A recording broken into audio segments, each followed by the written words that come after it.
Hello students, last video में हमने पढ़ लिया था 1.2 एक्सरसाइज के फर्स्ट क्वेश्चन तक।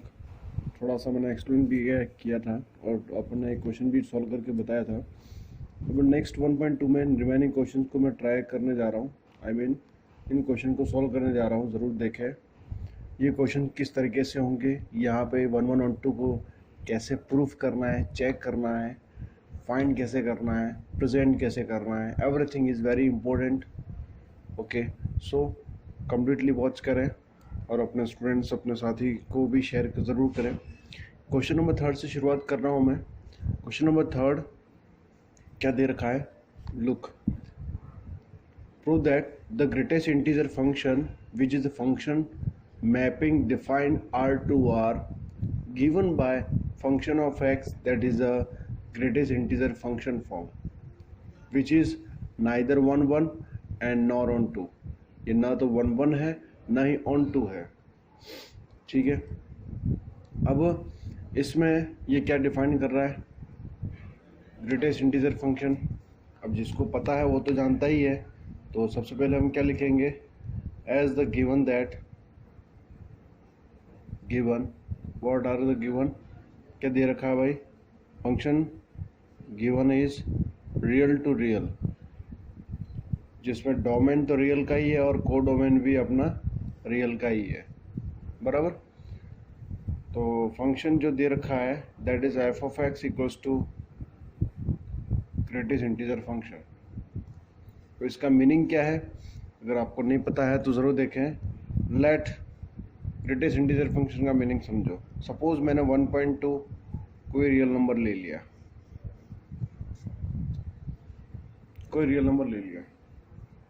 ठीक है। अब इस रियल वैल्यू का आउटपुट क्या होगा, है ना? ग्रेटेस्ट इंटीजर फंक्शन वैसे तो इसका आउटपुट हमेशा कैसे होता है? इंटीजर ही होगा, बट इसको प्रेजेंट कैसे करते हैं और इसका आउटपुट क्या आएगा वो देखें।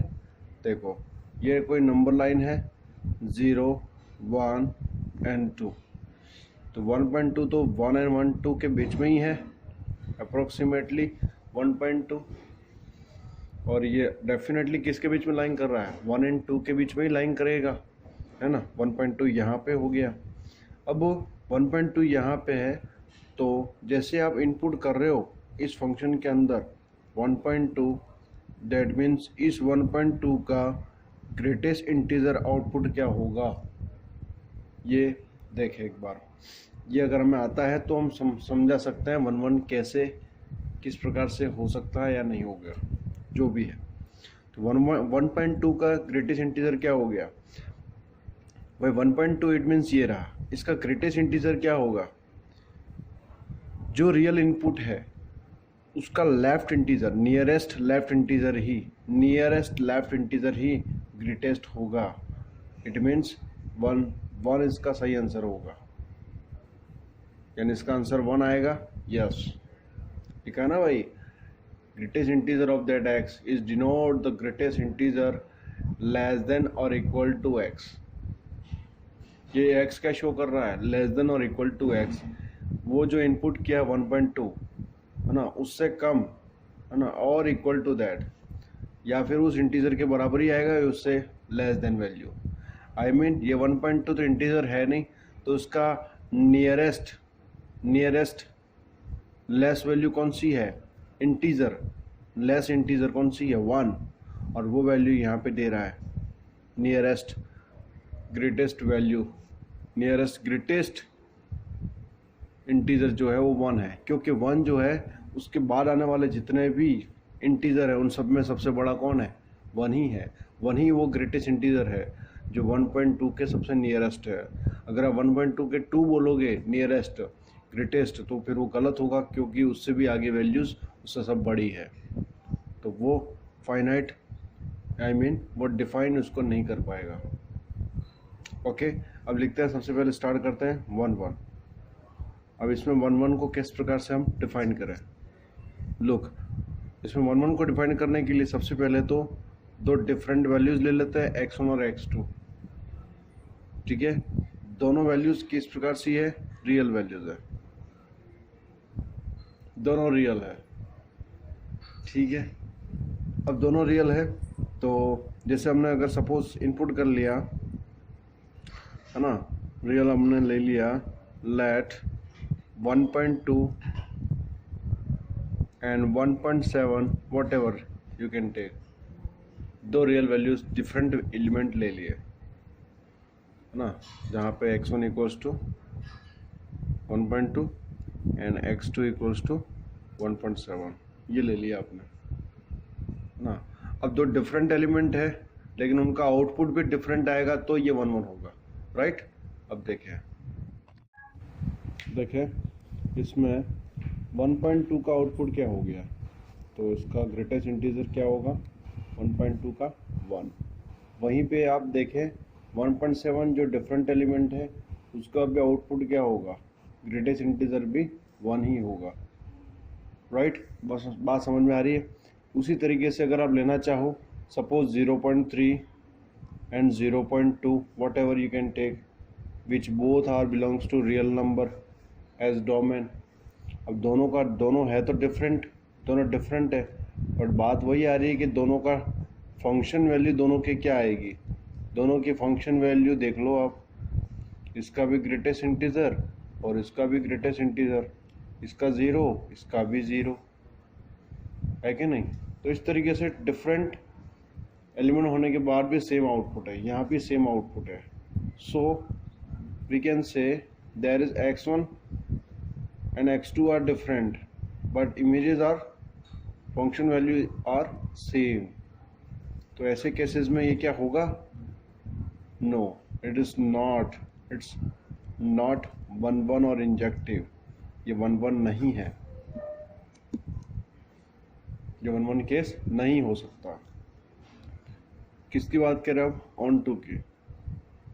ऑन टू के लिए तो सीधी बात हो गई, कैसे, देखो भाई, given that y equal to f of x which is greatest integer function, where you can write y equal to greatest integer function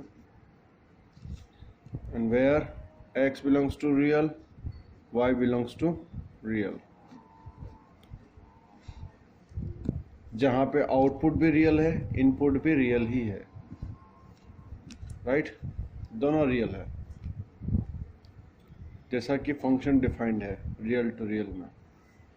अब बात ये आ रही कि अगर रियल टू रियल में डिफाइंड है तो फंक्शन डिफाइंड है, ये कह रहा है कि अगर आप डोमेन लेते हो तो भी रियल ही ले सकते हो, कोई भी रियल वैल्यू, और उसमें आने वाला यानी रेंज तो कुछ भी हो सकता है, बट को डोमेन जो है वो जो सेट है वो अपना क्या है, रियल का सेट है को डोमेन। अब रेंज क्या आएगी वो यहाँ देखेंगे हम। सो लेट नाउ, अगर आप 1.2 लिया था आपने, वापस ले लेते हैं, 1.2 ले लिया which is belongs to real number. इसको तो मैं अब y के टर्म में बदलने की ज़रूरत ही नहीं है क्योंकि हम डायरेक्टली चेक कर सकते हैं, है ना।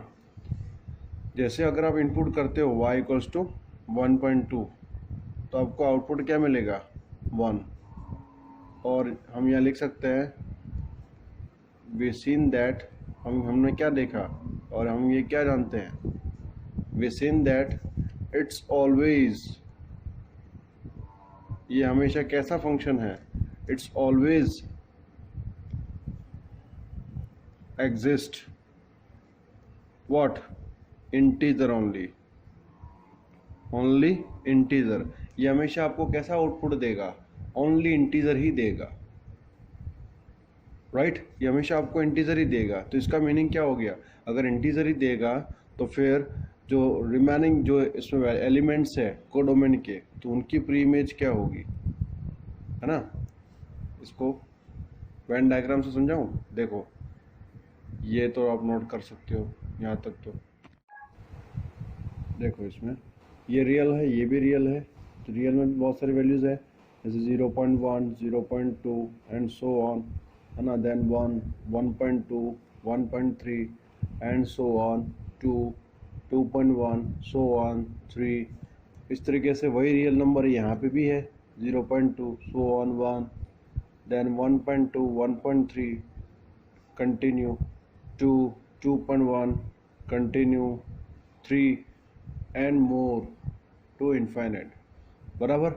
अब इसमें बात ये आ रही है कि अपना फंक्शन, जहाँ पे फंक्शन कैसा है, फंक्शन अपना ग्रेटेस्ट इंटीजर है ना, ये हमेशा आपको कैसा इंटीजर दे रहा है, ये आपको आउटपुट हमेशा इंटीजर ही दे रहा है। तो उसका मतलब मैं क्या कह सकता हूँ, जो रेंज है वाई, यानी वाई यहाँ पे क्या है, रेंज है। हाँ, क्या रेंज यहाँ पे कोडोमेन के बराबर आ रहा है क्या?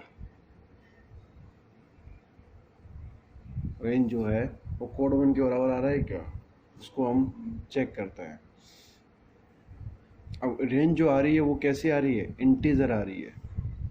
उसकी रेंज कैसी आ रही है, इंटीजर आ रही है, not real number,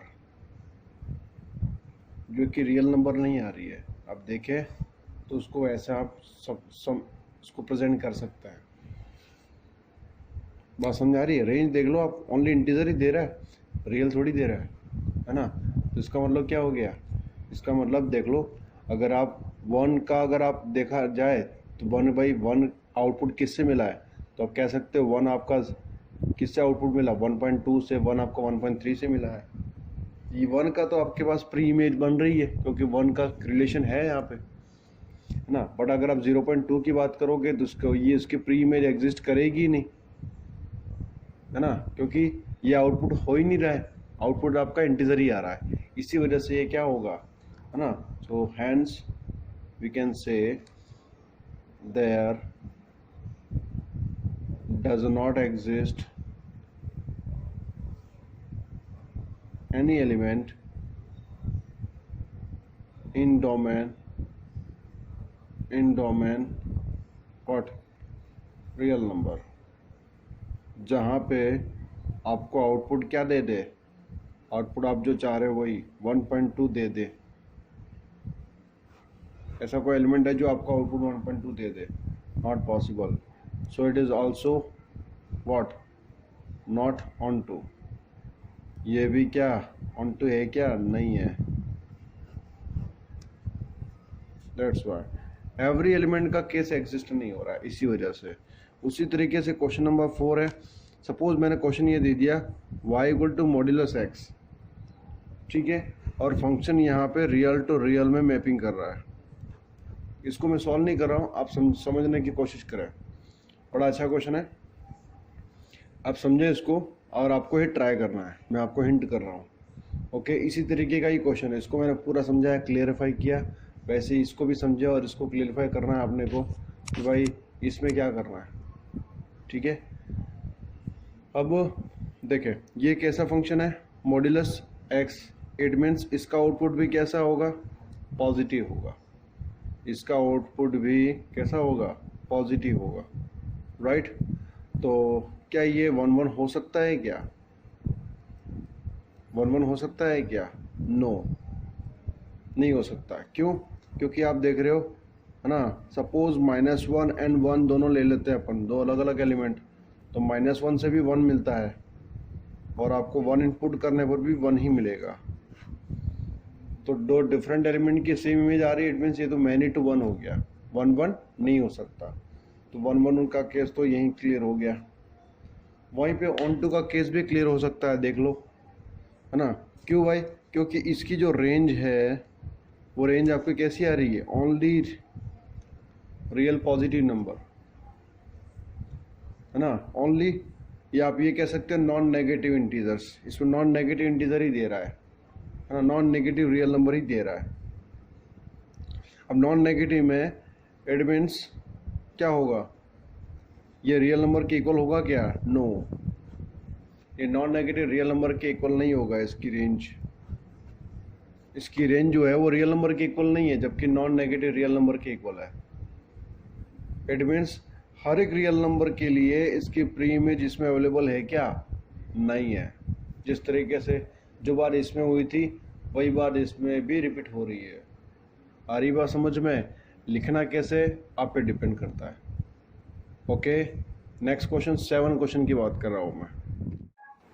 hello students, देखो इसमें क्वेश्चन नंबर 9 जो है, मैंने 7 नहीं लिया है, 9 लिया है, क्योंकि 9 के बाद जो 10th आ रहा है वो 10th क्वेश्चन नंबर 7 के सिमिलर ही है, जो कि आप कर लोगे। इसीलिए मैंने पहले 9 उठा लिया। 9 अपने आप में अच्छा क्वेश्चन है और इम्पोर्टेंट भी कह सकते हैं। और इस क्वेश्चन में क्या है देखें, suppose n for all n, जितने भी एन है, they are belongs to natural number. F of n n terms में दे रखा है, दो कंडीशन में फंक्शन दे रखा है। इफ़ एन इज़ ओड, अगर एन ओड है, अगर जब ओड नंबर लिया जाता है तो फिर उसका फंक्शन फॉर्म ये होगा n+1/2। और एन अगर आप इवन लेते हो तो उसका फंक्शन फॉर्म होगा n/2। ठीक है, ये डिफाइन हो रहा है वही फंक्शन डोमेन नेचुरल से कोडोमेन नेचुरल। ठीक है, रेंज तो यहाँ पे डिपेंड करेगा जब हम इसको चेक करेंगे। तो चेक करने जा रहे हैं कि भाई दिया गया फंक्शन बाइजेक्टिव है या नहीं है। बाइजेक्टिव का मतलब 1 ऑन टू दोनों होना ज़रूरी है। ठीक है या नहीं, लेट्स सी। तो सबसे पहले लिखेंगे as the given question. Given question में क्या है भाई, function is defined natural to natural. Function कैसे डिफाइंड है, नेचुरल टू नेचुरल। और इसको रिपीट करना चाहे तो उसको मैं रिपीट नहीं कर रहा हूँ, लेकिन इसको इसी फंक्शन के फॉर्म को लिखा जाता है। Let's we are checking the 1 में तो डिफरेंट एलिमेंट ले लेते हैं। आप कुछ भी लेना चाहे तो ले सकते हैं। 1 and 2 both are belongs to natural number. दो डिफरेंट एलिमेंट ले लिए। ओके, डिफरेंट एलिमेंट लेने पर क्या उनका आउटपुट सेम आ रहा है या नहीं आ रहा है वो देखते हैं। एफ ऑफ 1 देख लो, 1 कैसा नंबर है, ओड। ओड है तो उसका फंक्शन फॉर्म क्या होगा, n+1/2। तो 1+1/2, 2/2 इक्वल्स टू 1। सिमिलरली 2 इनपुट किया, 2 is what type of the number, even. अगर इवन है तो फंक्शन फॉर्म n/2 होगा, that means 2/2, it means also 1। Okay, in case of odd, in the case of even.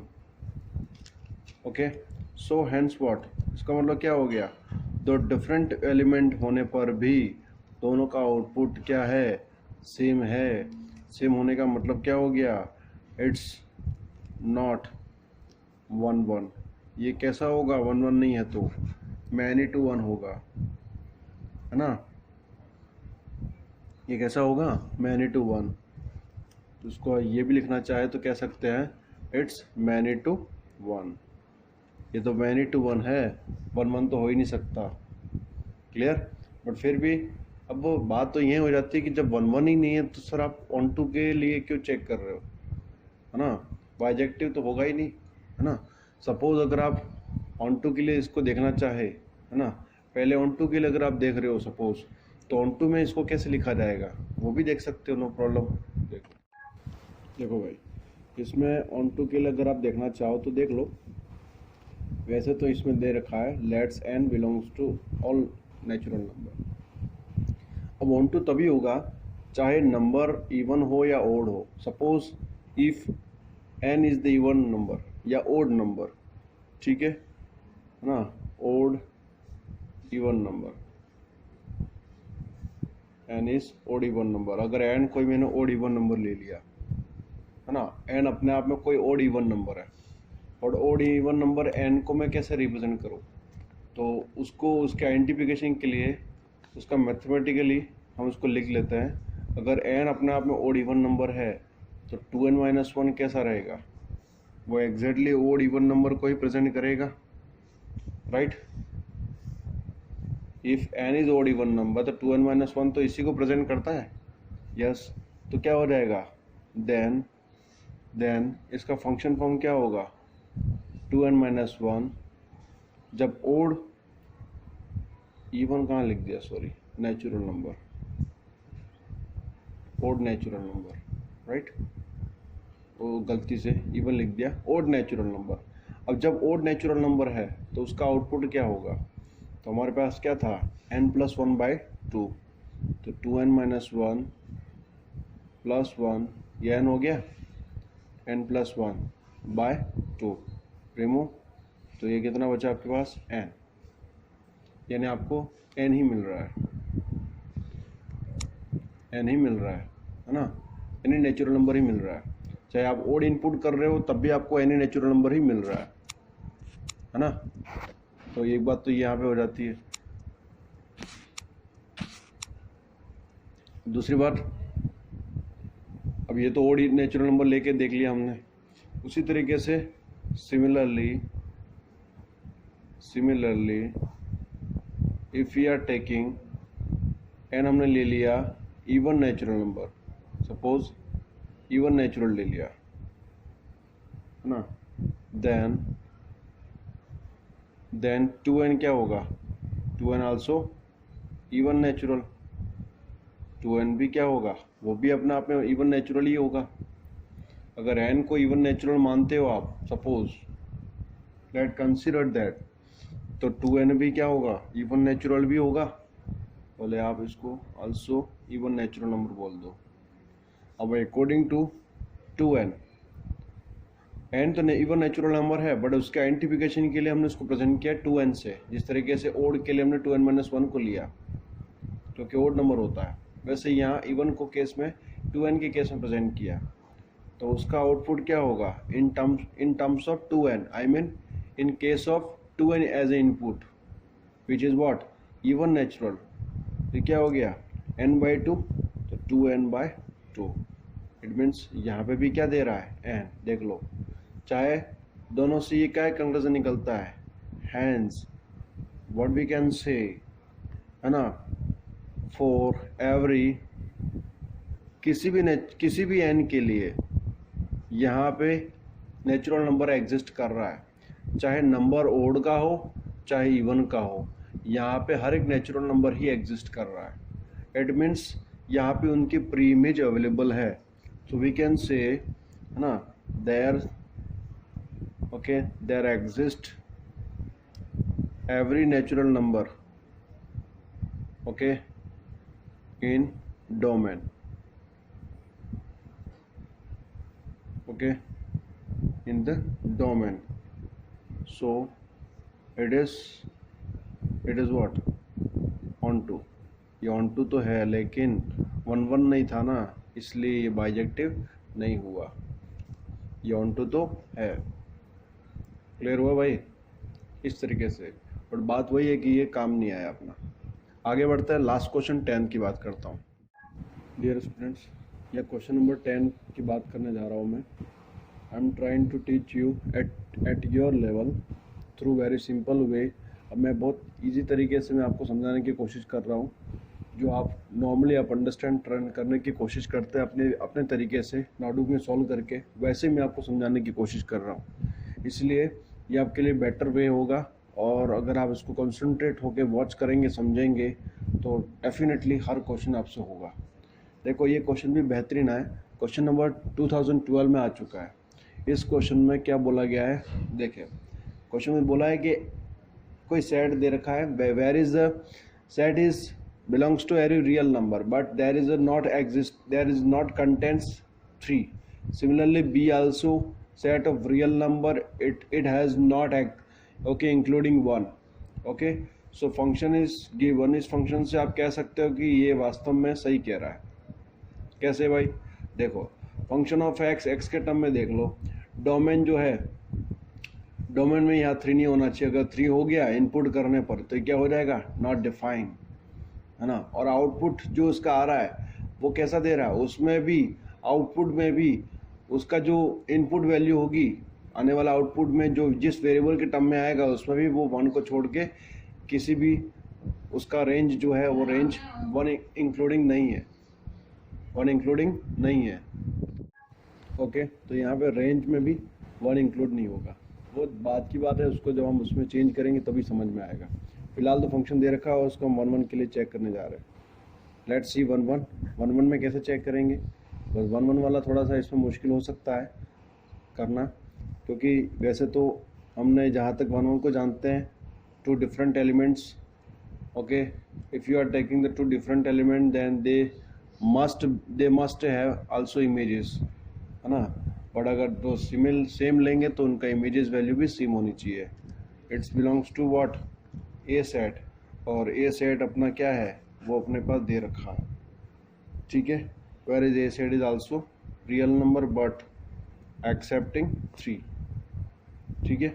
अब क्या करें, suppose हम मान लेते हैं, अब इसमें थोड़ा सा हम इसको रिवर्स में चलेंगे, क्योंकि दो डिफरेंट एलिमेंट ले करके मैं इस फंक्शन को प्रेजेंट करना थोड़ा मुश्किल काम है। ओके, तो लेट्स सी इसको लिखने का वे क्या होगा। We are taking the both have the functions are value same. Suppose we are taking मान लेते हैं कि भाई दोनों की फंक्शन वैल्यू, दोनों एलिमेंट की है ना, फंक्शन वैल्यू सेम आ रही है। तो फंक्शन वैल्यू क्या है इसकी, देखें एफ ऑफ x1 में क्या हो जाएगा, x1 minus 2 upon x1 minus 3 equals to x2 minus 2 upon x2 minus 3, right. अब दोनों का मल्टीप्लाई कर लें तो मल्टीप्लाई में क्या होगा, x1 minus 2 multiply x2 minus 3 equals to x2 minus 2 multiply x1 minus 3। Cross multiply किया तो क्रॉस मल्टीप्लाई में क्या हो जाएगा, x1 x2 है ना, यहाँ से लिखना करते हैं x1 x2 minus 3x1 multiply किया ना, x1 x2 3x1 minus 2x2 plus 6 equals to, similarly इधर भी multiply x1 x2 minus 2x1 minus 2x1, उसके बाद क्या हो गया माइनस 3x2 प्लस 6। इनको सॉल्व किया फाइनली तो क्या हो जाएगा, इनको सॉल्व करने पर देख लो x1 x2 से x1 x2 रिमूव हो गया है ना, हमारे पास क्या बचेगा माइनस 6 से 6 बच गया, रिमूव हो गया, minus 3x1 minus 2x2 equals to minus 2x1 minus 3x2। Okay, finally इनको बाई टीपी करके x1 को x1 के पास, x2 को x2 के पास, हमारे पास आ जाएगा x1 इक्वल्स टू x2। देख लो सेम इमेजेस, सेम आउटपुट लेने पर एलिमेंट भी सेम आ रही है तो इट मीन्स ये 1 1 होगा, है ना। तो ये इसका कन्वर्स फॉर्म भी यहाँ पे ट्रू प्रूफ हो रहा है, इसलिए कोई दिक्कत नहीं है। अब इसी तरीके से हम ऑन टू केस में देखेंगे। ऑन टू में क्या है, हमारे पास y equal to f of x क्या था भाई, वो दे रखा था x minus 2 upon x minus 3, right. अब ऑन टू में तो फंक्शन में भी ये डिफाइंड था कि फंक्शन a से b सेट में डिफाइंड है, बट इसको हम कैसे जस्टिफाई करें कि भाई ये फंक्शन ऑन टू है। तो आपको बोला गया कि दिया गया फंक्शन को x से y के टर्म में अगर हम चेंज करके देखें तो समझ में आ सकता है कि क्या यहाँ पे y यानी को डोमेन का हर एक एलिमेंट एग्जिस्ट कर रहा है डोमेन में, वो देखने के लिए को डोमेन का हर एक एलिमेंट। तो को डोमेन कौन है, y। तो देख लो इसको कैसे लिखेंगे, सबसे पहले लिख दिया y equals to x minus 2 upon x minus 3, है ना। मल्टीप्लाई कर लेते हैं x y minus 3y equals to x minus 2, ठीक है। इससे क्या हो गया एक्स वाई इन दोनों को, और ये यहाँ पे बाई टीपी कर लिया, माइनस एक्स हो गया 3y माइनस 2। तो x को सेपरेट करने के लिए हमने क्या कर दिया, common out, y minus 1 equals to 3y minus 2, clear.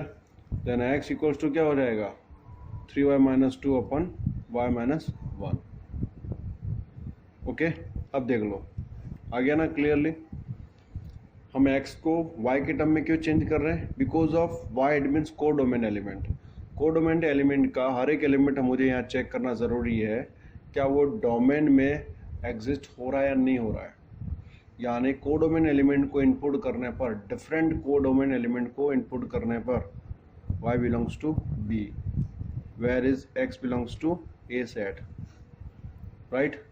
तो डिफरेंट को डोमेन एलिमेंट को इनपुट करने पर चेक करना है कि आने वाला जो आउटपुट है क्या वो डोमेन में एग्जिस्ट कर रहा है या नहीं, वो देखना है। बट यहाँ पे एक ही केस में ये नॉट डिफाइन हो जाता है, कौन सा 1 पे। तो इस केस में इनका जो इनपुट वैल्यू है वो किस पे नॉट डिफाइन हो रहा है, 1 पे। तो इसको हम ज़रूर लिखेंगे y does not should not equals to 1, जो कि पहले से ही क्वेश्चन में गिवन था, आपने देख लो क्वेश्चन में, है ना। तो यहाँ पे क्या हो गया b इक्वल्स टू क्या हो जाएगा, एनी रियल नंबर, कोई भी को डोमेन रियल नंबर हो सकता है एक्सेप्टिंग 1, जहाँ पे 1 को छोड़ के कोई भी रियल नंबर हो सकता है। ओके, तो अब 1 को छोड़ के कुछ भी रियल नंबर इनपुट करो, आउटपुट रियल ही आएगा ना। Yes, so what, hence what you can say, same language, every element of codomain has exist in the domain as a real number, so it is what, it is onto, hence it is onto। Definition language में नहीं लिख रहा हूँ क्योंकि पहले हम लिख चुके हैं। ओके, इस तरीके से हम इसको शो कर सकते हैं, it is what 1 onto। Similarly next और रिमेनिंग क्वेश्चन जो है इसमें 4 5 6 7 8, वो 7 तक 8 क्वेश्चन ज़रूरत नहीं है करने की, 7 क्वेश्चन और 4 क्वेश्चन ज़रूर ट्राई करें, अच्छे क्वेश्चन है ना, बेटर कंसेप्ट क्लियर करेंगे। और नेक्स्ट वीडियो जो है वो next topic composition of functions का मैं, है ना, जल्दी में सेंड करूँगा। सब्सक्राइब ज़रूर करें ताकि आपको पता चल जाए। ओके।